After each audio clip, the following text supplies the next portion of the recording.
It is a great pleasure.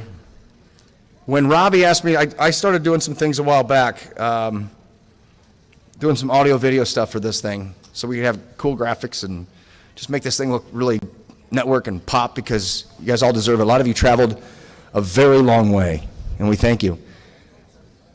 But when I found out that our next speaker was going to be here, I was like, no way.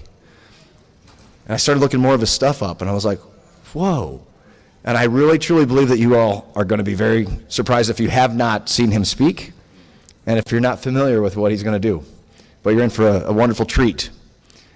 So please welcome all the way from Argentina, and thank you for helping getting him here, because it's been a wonderful experience for him, I'm sure. But meeting him yesterday, here's how humble this guy is.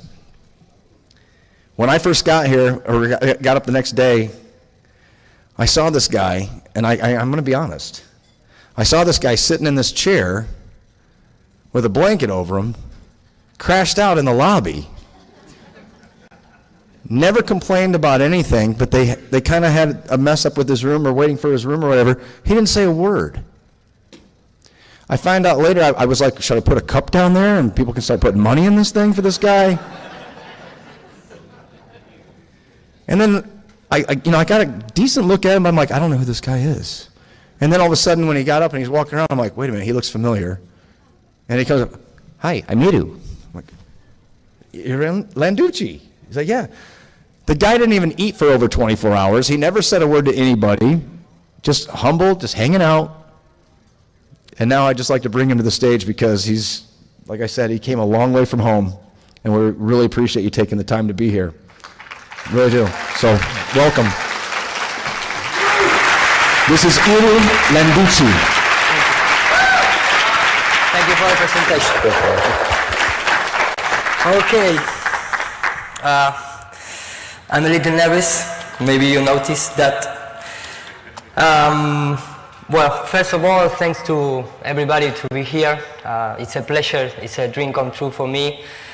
Be in this conference, I think the first one in the last 12,000 years, because I don't think there is any before. So it's an honor to represent the thoughts and the feelings of the Spanish language people, because this is also a reality in that kind of part of the world. So I hope you like my presentation. Maybe you're going to notice that I am forget some words or some kind of that stuff. So I like to start. I bring could you put the slide? Okay. That one for if I don't have any people to introduce me. So I used to be a fan of Star Wars, so I have my saber laser to save the world. So I'm going to start with the general approach. I have a lot of slides, so maybe I don't have the time to cover everyone. But well, I'm going to try to do the best. So I shut it down. Perfect. Okay. Here we go. There is. Well, my name, as you may know it, is Iri Landucci. I have 36 years old. I born in La Plata. It's a city near to Buenos Aires. I work like a visual effect technical director from 20 years.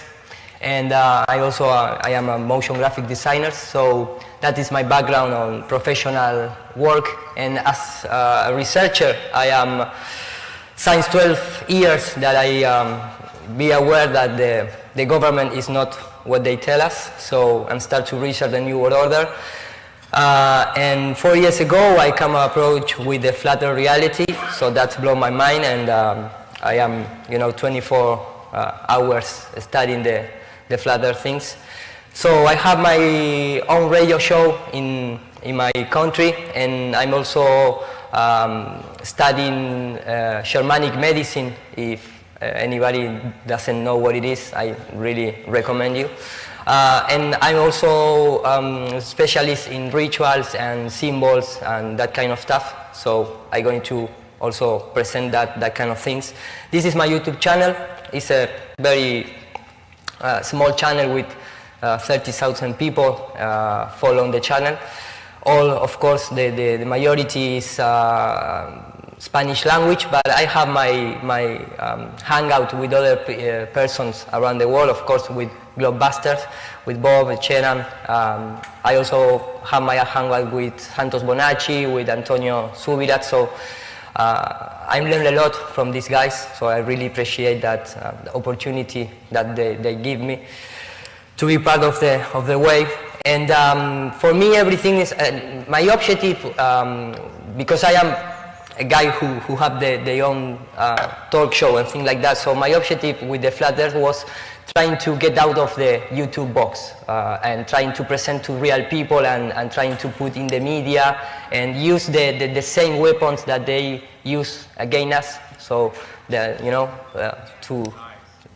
was the idea. So I have very lucky because a very famous actor in Argentina called Gastón Pauls, who make even a movie here in Hollywood called Antibody. Is that movie? Okay, my laser goes down. Perfect.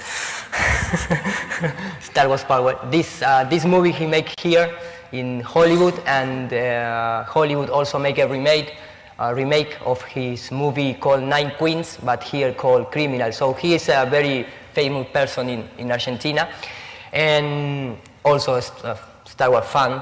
But he come aware of the Flat Earth, so he changed their mind, and he gave me the opportunity in his radio show to present to the audience the Flat Earth reality. So as soon as I make that, the newspaper in Argentina start to make fun of the eccentric people that still believe the Earth is flat, that kind of heading.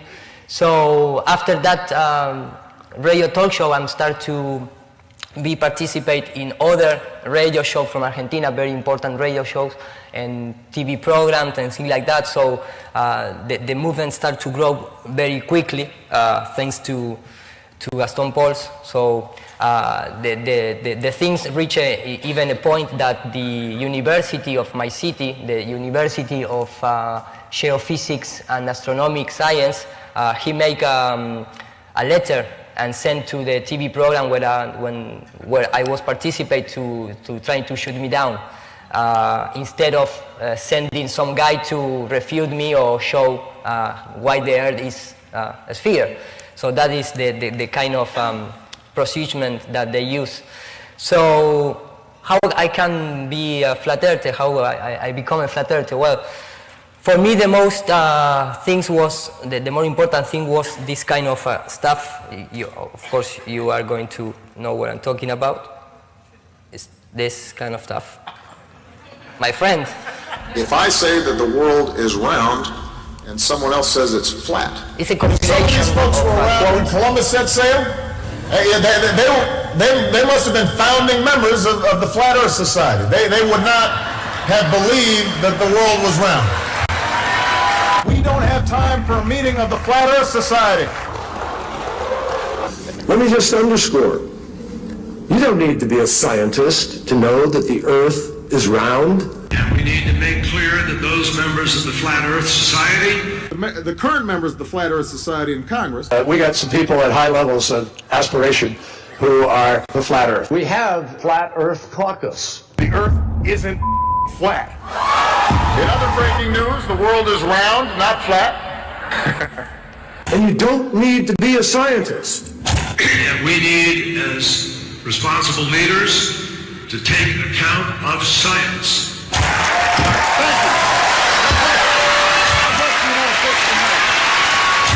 So we prepared a contingency communications procedure, and guess what? We don't need that anymore. There should be a legitimate debate between whether the Earth is round or flat, because after all, any idiot can walk outside and see that it's flat. Is NASA lying to us?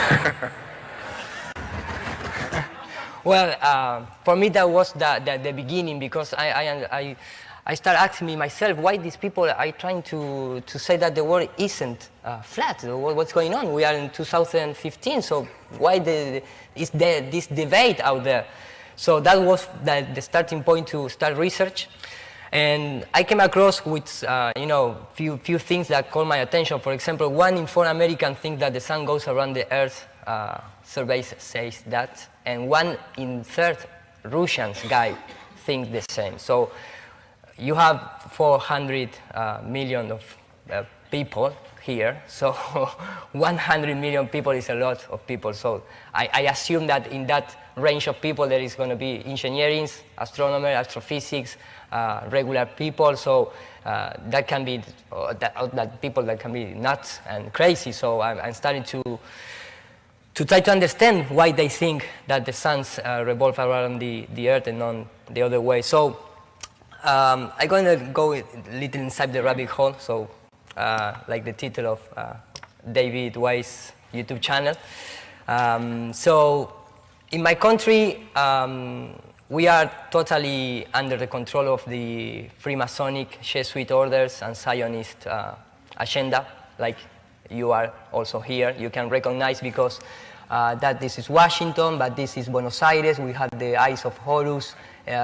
When you see from the top in the principal capital city, we have the obelisk, and this is my city. My city is is exactly equal to Washington. In fact, it's one of the most Masonic cities in my country. So I have to live with, a lot of symbolic every day that when I walk around my city. So of course, there is a symbolic meaning behind the obelisk, and that is why they use now to try to penetrate the Mother Earth, the Osiris fault. That is the symbolic thing that why they use this kind of rockets. It's all about the worship in the sun. I have in my city, I have an observatory, a planetary, and of course the Jesuit orders, present all the day. In fact, the thing came also, for example, the police guys in the Buenos Aires uses symbols like the Aleister Crowley Lodge and things like that, and of course nobody understands why they use this kind of laws. We have the most Jesuit person in the world, which is the Pope, and this is the Pope when he was young, using a Black Sabbath, Black Saturday T-shirts. So you can see the background of this guy. In my city, we have the museum. Of course, the museum is also running by Jesuit. They priest like Darwin, they are putting on the walls, and of course they have when you enter to the museum, you have all the culture to Egyptians, culture Egyptians. So you have present in every aspect of the life, and of course we have lodge, Masonic lodge, and the funny thing is when you enter into the Masonic lodge, they asking for faith to science, which is in the own lima, or the own words inside. This is a big picture of this part of the image, and here it says faith in science. And when you start to research, you understand why they put faith in everything that present us, because it's the only way you can believe it, this kind of thing. So that is why they ask for the initiations to pay faith. And when you start to research, you come across that every hero in the science history is all Masonic, everyone. There is no even one. Of course, this kind of guy never exists, that are fairy tale stories, but the people that maybe exist, they don't even have the real name. For example, Newton is a symbolic name to new aton, which means new sun. And that is why he used names like Isaac, because it's the action of Isis for the new sun. So when you're starting to research, all the names have a symbolic meaning. I don't have time to go each one, but you can see how they use the symbol in every aspect. Of course, the NASA guys, I think they are the most experts in do all kind of stuff with involve symbolic things, right? And yeah, here we have the extreme symbolic thing with the Baphomet tattoos in his arm. So the NASA is full of this kind of symbolic things. So, for example, this is a guy of an astronaut from Brazil, and he's also in Masonic Lodge. Of course, everyone see how they loud of us, no? The mocking. They even have they have also the patents and the credentials to be Masonic. So there's nothing new on that kind of thing. But when you start to see, for example, the supposedly real scientists, you start to notice that they are all founded by Jesuits and by Jewish people, bankers. And if you go back in time, you're going to see that the Jesuit order at the beginning of the 15th century also was founded by the Orsini, the Medici. So it's all the same. There are it's a fractal of the past in our days. And of course, when you, for example, start to understand that the Big Bang Theory is not created by a scientist, but is created by the priest, you need to ask yourself what's going on here, because if I'm going to go to the science, why is all the time intervened by religious people? So you start to realize that even Einstein could detect that the Earth is moving. No one, because of course it's not moving. That is why they can detect it, but there is nothing new also in that. And of course they have, for example, this is a wall in European Agency Space. So you can see how all this connection goes really deep. We have Jean-Luc Picard with Werner von Braun before they say, okay, this is the limit, the sky is the limit. And you can see the connection with the Disney family, and today the Disney family is Pixar, so they make a lot of computer animation. And then, for example, the books that they sell to the young people in the 50s is the same that they sell today. So it's a fractal all the time. You can see how they mock us all the time with the Disney face in everywhere. And of course they have the Walt Disney educational media company.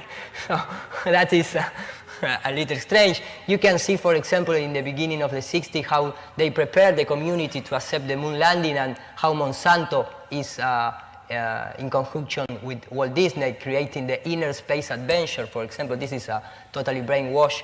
There are a lot of videos speaking with that. Of course, in that time, Disney History Institute, not the Educational Media Center. Even some kind of other programming, Julio Verne, which is a Masonic guy, he prepared the people for accepting the dinosaurs, the earth, the core of the earth, the moon landing, and a lot of other things. But in his book, he used a flat horizon, you know. A little strange, my friend. Sorry, because some slides I don't have time to translate, so you're going to learn a little bit of Spanish in real time. So we have also, we can see also, for example, the rituals inside the founder of NASA, like Jack Parsons. They don't even hide. Wikipedia himself tell us that he was an Ordo Templis Orientis, which is a disciple of Aleister Crowley. They make pornography about the rockets, because that is very useful to enter inside the mind using feelings. So sexual feeling is a very powerful feeling to brainwash. And when we talk about that NASA have actors participating inside the space, not the engineering outside that work in other kind of stuff, it's because they are really actors. They even have credentials like actors. No, it's not a show. They are really actors. And of course, they have also strange acting, because they like to dress like a Jesuit sometimes. They use pre-programming, characters. So this kind of stuff is really, it goes really deep to trying to brainwash us. And when you're trying to find some real scientists on the media television, you also notice that they are actors, because they are actors. So you can see how the clothes that they use has also symbolic symbols, worshiping the sun. And for example, something that caught my attention was in this clip of the Curiosity landing. Look at that technology, it's amazing. And you can see here this guy, when I see this guy the first time, I say, hey, this is Snowden? It's real Snowden? So I don't know, I can't tell you, yes, 100% he's Snowden, but he's really have that the similarity. So maybe he's also an actor. That is why Russia never, Russia and the United States, a friend in space with China, In Antarctica and the space, there is no war. A real strange thing. So, of course, they are all controlling by the media. These are channels, broadcasting channel of my country, and also they use the 666, the Eye, the Sun, the Jesuit Sun, etc., etc., etc.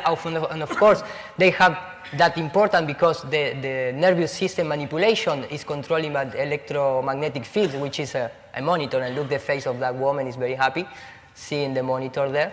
So they have, all planning. And for example, this is the history of astronautic in Argentina. You can see the checkerboard Masonic. You can see the Jesuit in the beginning of the 60s.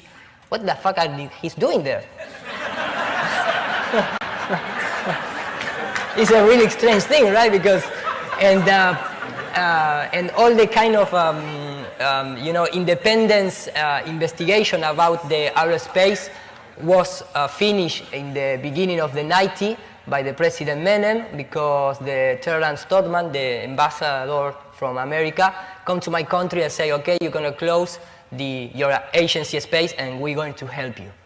And that is why we mock him. In fact, the Menem was the first guy to propose what Elon Musk is proposing today, a flight that, in 4 hours you can be in any part of the world because underneath the Earth is rotating. So that was the Todman was said to my president at that time, and this president was selling all Argentina, really crazy. And of course, we have our satellites here, for example, and we need to pay $260 million to repair in the 90s. So I think someone goes up in the space, take the satellite, go down, repair, and then put it back again. But we pay. So there you can see a little bit of the kind of stuff that how.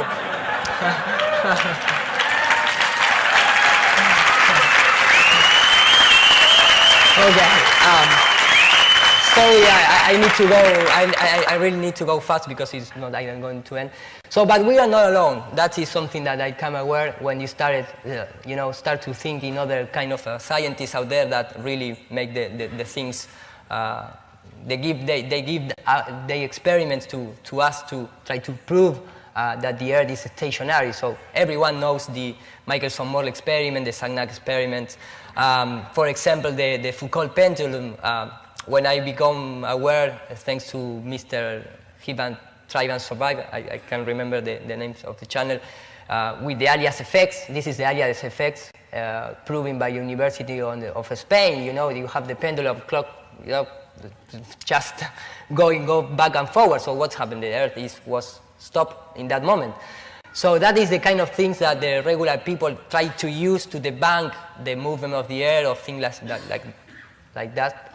And of course, we have Spanish people creating and writing books about that the Earth is not moving, and of course, some science portal take that notice and try to, to put out there for the regular people. And of course, our universe is totally electrical. That is no doubt about it. You have a lot of guys today speaking about that. For example, this is experiment made by the Thunderbolt project guys who recreate geophysics terraforming based on electricity with granite, with granite, and you can see how the moon, for example, the crater of the moon, there are no trails to the meteorite impacts, so there are all perpendicular impacts here also.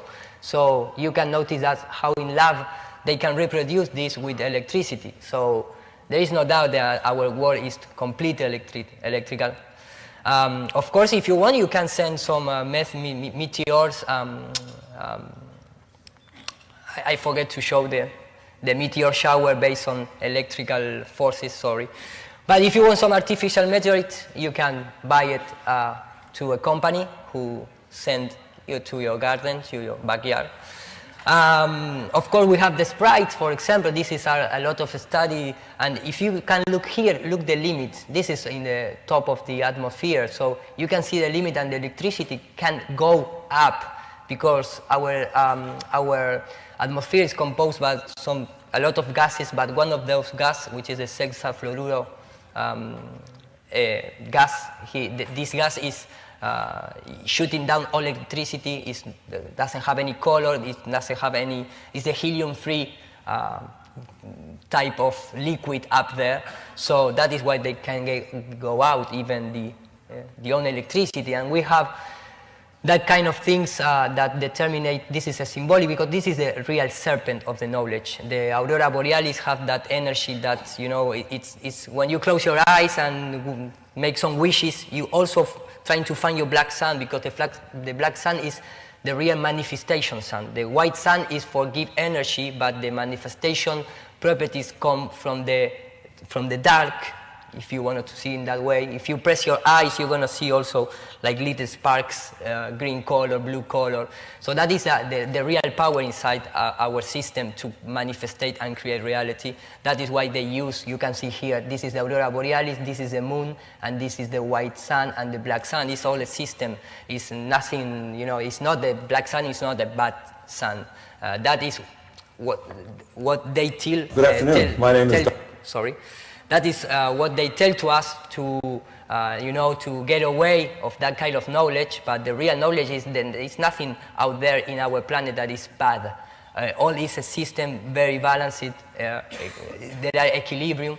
We have Don Scott, for example, talking about the electrical sun. My name is Don Scott. The electric sun is a sort of a natural outgrowth of the electrical universe hypothesis. We know that there are magnetic fields. Well, I just, sorry for the audio interruption, but if you want to see more about the electric sun and that kind of stuff, you can search for your own the Don Scott explanations. There seems to be a new model, because or at least another patch. You know, the heliocentric model is fall apart. It's not have any kind of sense how they did, how they tell us that it works. This term of fusion, nuclear reaction, that kind of stuff. And I would like to then...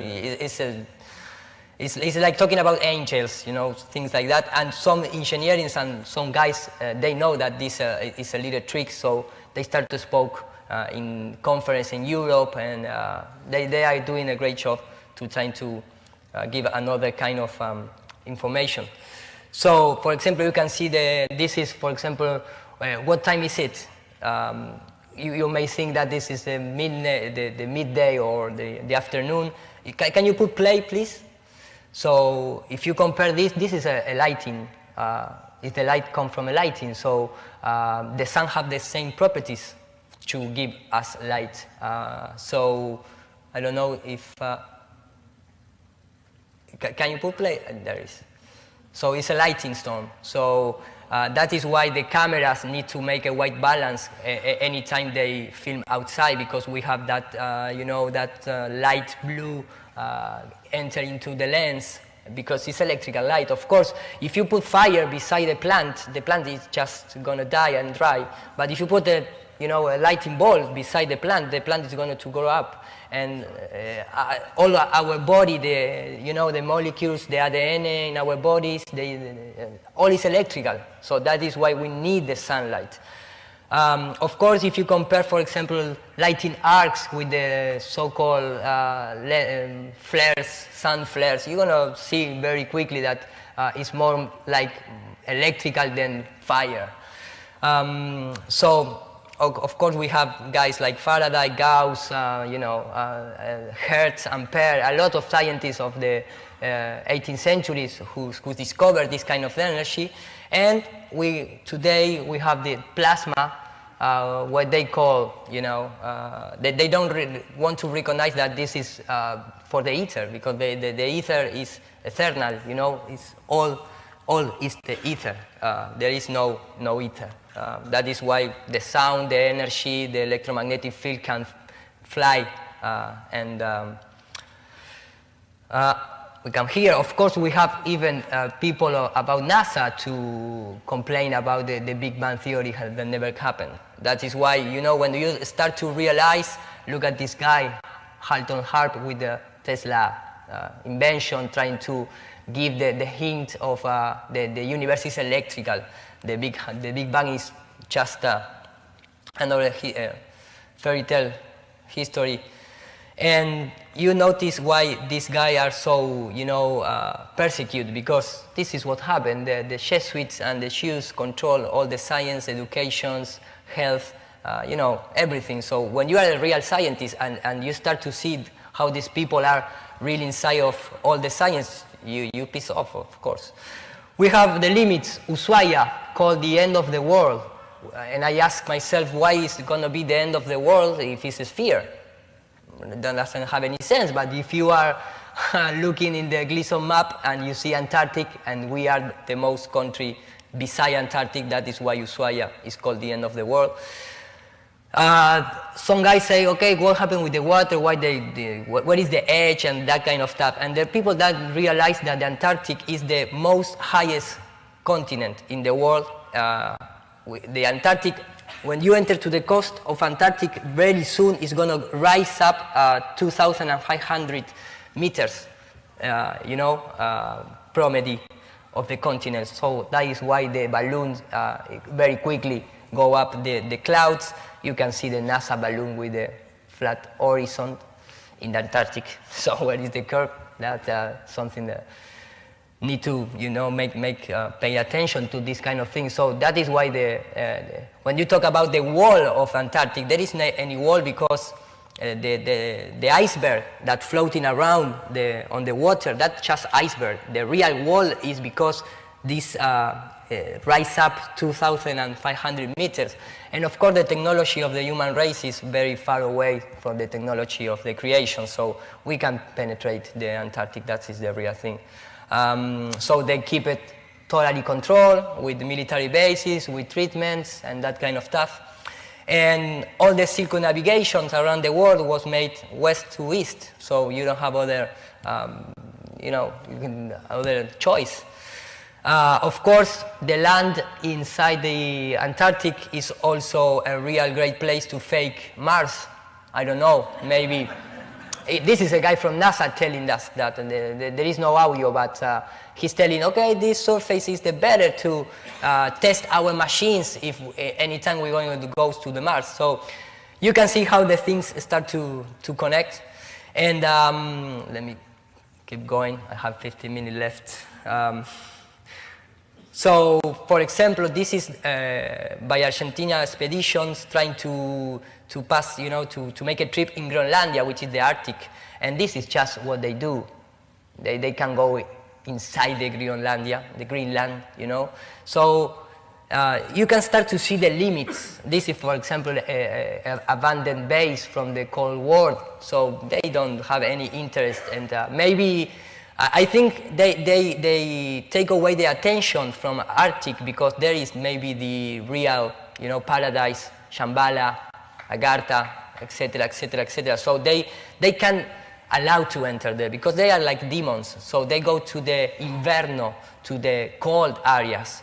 And that cold areas are, of course, the Antarctic, but I don't think that nobody can access right away to the Arctic. So they distract us showing these things in Antarctic.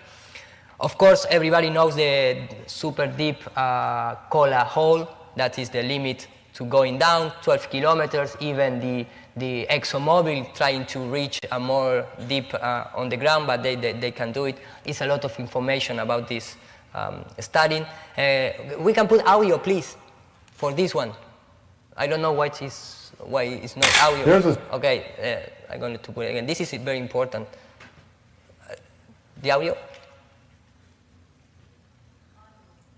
There's a section of abyssal plain, a kind of flat line. This is from Yale University, and when he teaches to the... all the deep blue is abyssal plain. So this is abyssal plain, go down deep 5 kilometers, and all this is flat. So all this blue is flat. And this is the abyssal plain. Look here, Africa to South America, totally flat. How 1,000 kilometers are there? So what is the curve underwater, So, of course, this guy is not teaching flat earth, but when you start to see these details in the regular, studies, you can see how the things start to... of course, anyone knows maybe the submarine that can't go down in the Marianas underwater zone. I'm going quickly because I don't going to finish the presentation. So that's are the limit. This is the guy who dies, who filming the underwater limit, died on the accident of helicopters in Australia. A little strange. So after all, the water is always level. We have, for example, the city of Venezia, who have 400 square kilometers totally at the sea level, for example. I don't know, you can try to find any example of the cool water, you're going to find none. So if you start to thinking and, okay, at what altitude you need to use to see the curve, you can do it by the Pythagorean method, by Samuel Robson method, by Bhaskara, the Indian mathematician's method. You can find the same result. Of course, this is not really accurate, but for the thousands of kilometers, it's really a good measurement. So when you're trying to ask even like Google, the Scientist magazine is going to tell you that at 20 kilometers, the curve of the Earth is totally perceptible and no doubt. So when you start to see balloons and rocket launches, these are rocket launches compilation and these are balloon compilations, and it's flat. You know, there is not any curve. Some of this video has a lens correction, of course, because they are with GoPro, and it's all the time is flat, and then there is no any curve out there. And of course, the physics and the optics is going to tell us that with the camera, you know, the range of the visible of the camera of the human eyes is going to end, obviously, is going to end in a circular limitation. That is what we call angle of view. If you're talking about angles, you're talking about circular things. So this is the most far away that the camera can capture the lights, but sometimes you're going to see flat, sometimes you're going to be like circular, but very far away to see a curve. And we're talking about 120 kilometers in that kind of video. And look at this balloon. From this point to this point, you can see thousands of kilometers. Look at the real clouds mixing and changing. That's something never shows in the ISS. The ISS is always the cloud totally stick, you know, never moves, nothing like that. And we had time lapse about 6 hours because they need 6 hours to move a robotic arm, and the clouds never change. So you can start to compare real stuff with, you know, tricks about Hollywood tricks using by trick people. So, of course, we have another kind of limit to test the limit with the operations, military operation via USA and via Russia, and both reach the same limit of 8,000 kilometers, 80 kilometers, sorry. And maybe some of these explosions are fake or are, you know, composite, but they use symbolic name to try to get out, you know, the Thor, the hammer of the Thor, to try to break the glass. And you can see some explosion that take the form of donuts because they can go up, because it's all this pressure of the atmosphere. So look, if that explosion can go up, I don't think a rocket can get out. And this is the gas that I'm talking about. This is a really interesting topic. I don't have time to show you, but have in mind, this gas is 5 times more dense than the air, and this gas has a presence of 3,200 years each time a volcan make eruption, for example. So can you imagine that how much of this gas is up there? It's a lot of gas. So you can see how they trick us. For example, this is our rocket launches. You can see the rocket launches is all the time. If you see for a really long perspective, you can see how the rocket go in a straight line. Of course, if you are in the place, you're going to see how, for example, this is a view for a frontal view. You can see how the rocket comes into the view. Down, you can see how the rocket go far away in this arc motion. But when SpaceX and these guys trying to show how they're going to put an orbit, a satellite orbit, they are in this mode. They go in a straight line. And I'm waiting for the video to reach. So if you see, for example, this is from the balloon. This is from a plane, and this is from the ground, and this is from the camera on the rocket. This is from the CRS-7 from SpaceX, and that is the rocket trying to get out. I don't know where, because there is a lot of land to try to go off the curve.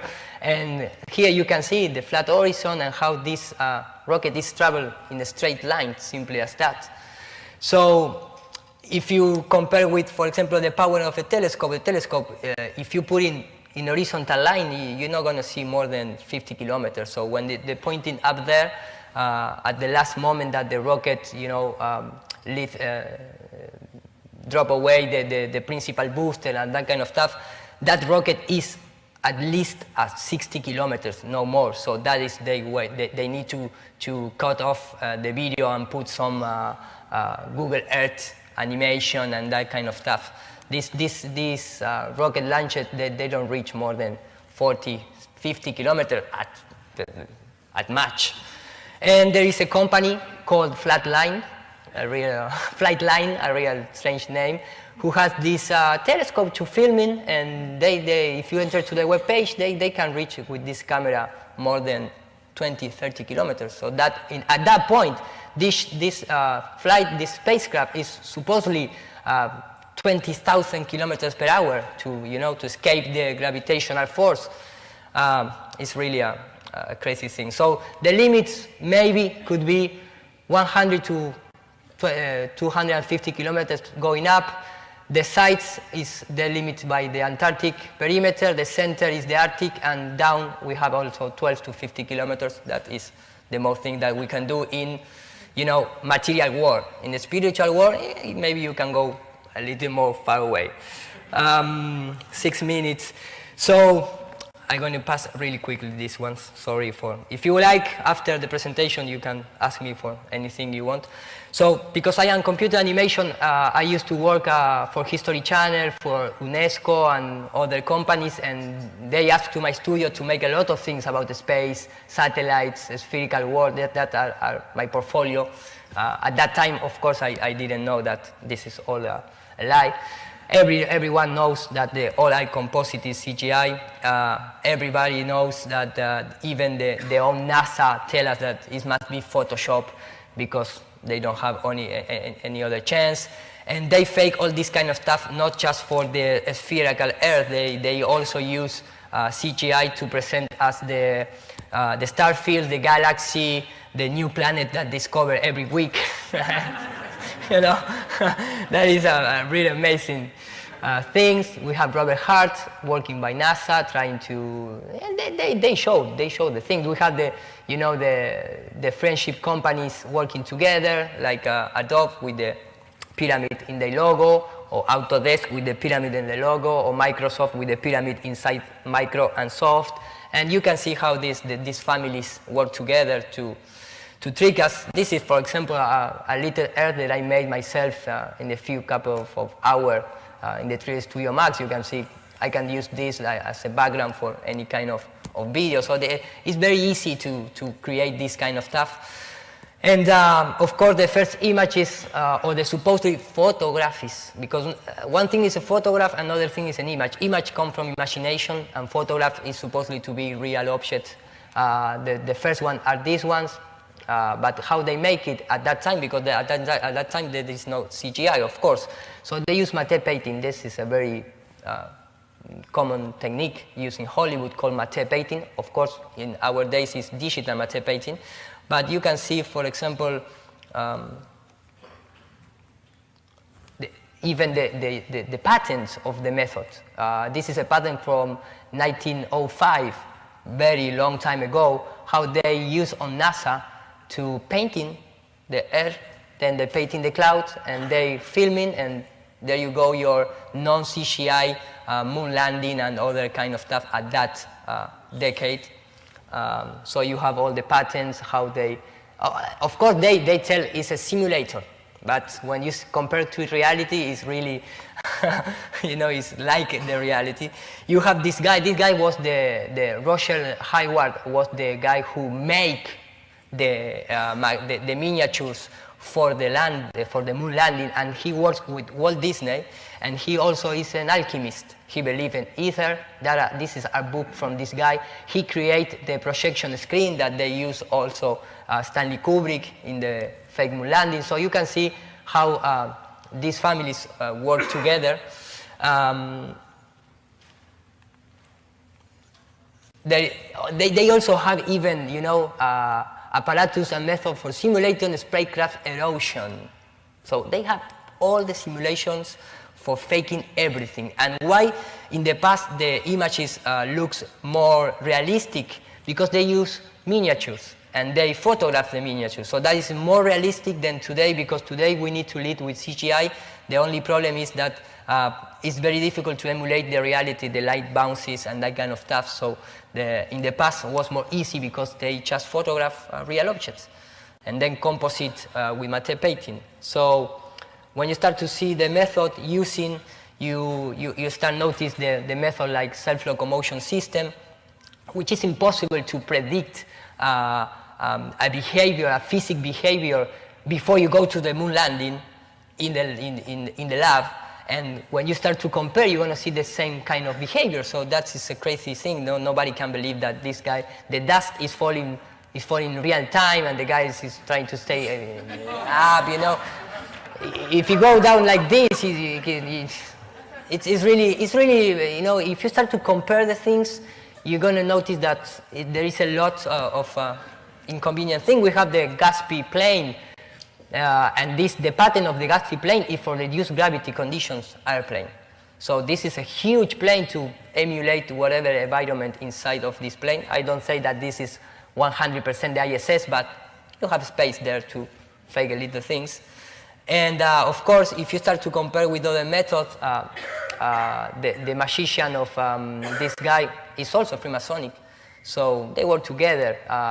When you start to see you start to compare the method of the astronaut, you're going to realize that when they go live, they use you know, harnesses. Here you have the patent. This guy is stuck trying to make this. Yeah. This guy is falling down quickly. And it's really, you know, I make computer animation, so I know how this is doing, how they're doing this. So for me, it was, you know, I never see it before.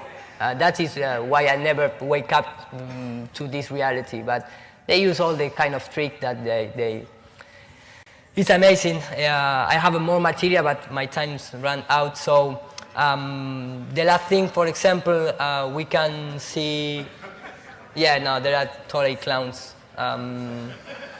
You can see here, why is a gorilla, you know, in the space, and that kind of things. This is very, you know, that one of my favorites, because here you can see really that how they touch the wires, and you know, there is and this guy, for example, why they pick up a baseball in the space to distract us from see this woman who is, you know, pulling by the cable. So they can replicate everything they want in CGI, in zero-G planes, and it's very, you know, it's very easy for it to trick us. I get out time, but well, the control remote is not working anymore.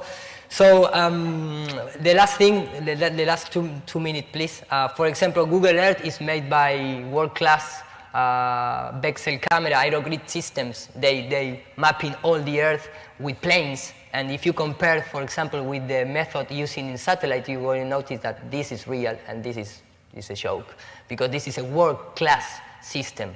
They have this kind of company all around the plane, so they synchronize all the informations, and that is why they make, you know, there is all controlled by CIA.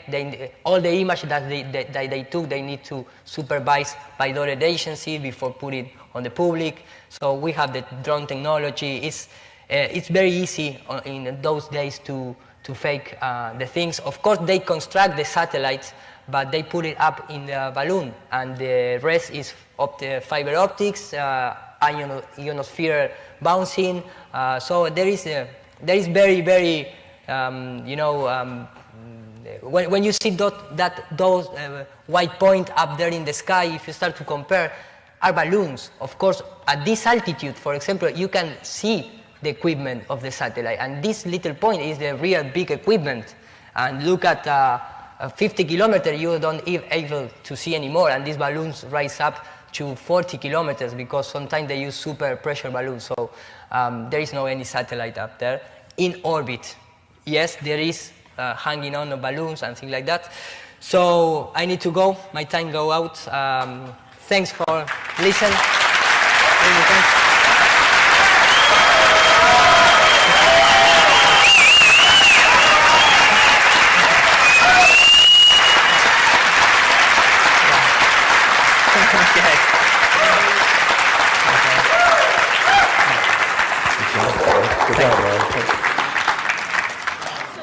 He can come over and visit you at your house. You can call.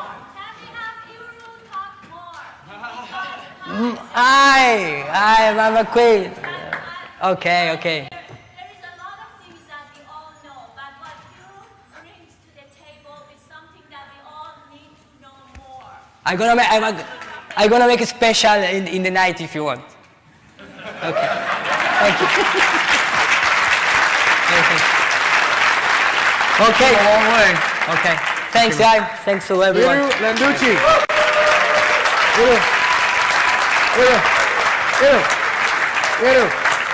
Okay. Yes. I'm still nervous. Thanks for coming to our I country, told man. you. Okay, thank you. Love ya. I told you. How many of you have seen him speak before? Anybody? How many of you are blown away? Nobody. Thanks a lot. Good job. All right. I've got to make this quick. I've got to make this I'm so proud of you. I'm so proud. Okay. I don't have time. His mic's still hot.